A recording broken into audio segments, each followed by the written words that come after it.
First time మమ్మల్ని Japanese వాళ్ళు food పార్టీకి పిలిచారు. సో వాళ్ళ ఇంటికి వెళ్తున్నాము. వాళ్ళ కోసం ఇండియన్ ఫుడ్ ఏదైనా తీసుకొని రమ్మన్నారు. సో మేమైతే పూరీలు చేసాము, తర్వాత పూరీ కర్రీ చేసాము.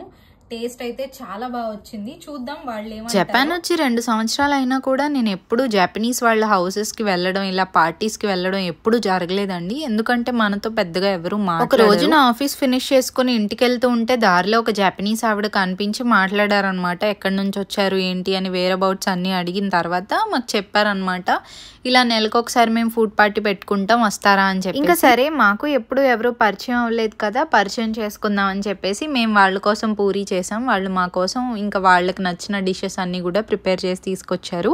అలాగే ఇక్కడ వీళ్ళిద్దరూ చూస్తున్నారు కదా, వీళ్ళిద్దరు పుట్టినరోజును కూడా సెలబ్రేట్ చేస్తున్నారు ఒక ఫ్యామిలీ లాగా.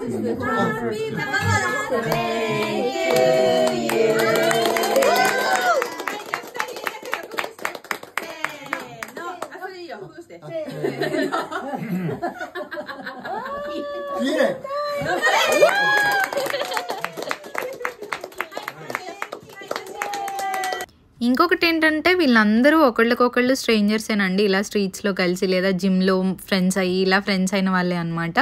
నాకైతే చాలా బాగా అనిపించింది, ఫ్యామిలీతో ఉన్న ఫీలింగ్ వచ్చింది. పెద్ద పెద్ద రూమ్స్, పెద్ద పెద్ద ఇళ్ళు చూసేసరికి నాకు చాలా హ్యాపీ అనిపించింది. I will tell my audience we are trying dried apple from Aomori. From Aomori, yes. And those are Hi, Indians in Japan. వాళ్ళు అవమోరి వెళ్ళారు, అక్కడ నుంచి తీసుకొచ్చారు అనమాట.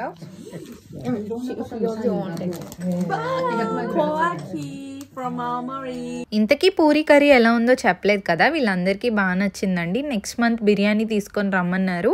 కుదిరితే ఇక్కడికి వచ్చి కుక్ చేసుకోమని కూడా చెప్పారనమాట. చాలా ఫ్రెండ్లీగా ఉన్నారు. అక్కడ తాతగారు కనిపిస్తున్నారు కదా, ఆయనదే ఇల్లు. ఇంకా మమ్మల్ని అలా ఇన్వైట్ చేశారు. ఎవరో ఒకరు మాట్లాడుతూ ఉంటే మనసుకి చాలా ప్రశాంతంగా ఉంటుందండి. ఇంతేనండి, మేమైతే చాలా హ్యాపీ. వీడియో నచ్చితే లైక్ చేసి షేర్ చేసి మరిన్ని వీడియోస్ కోసం ఫాలో చేయడం మాత్రం మర్చిపోకండి. Bye bye.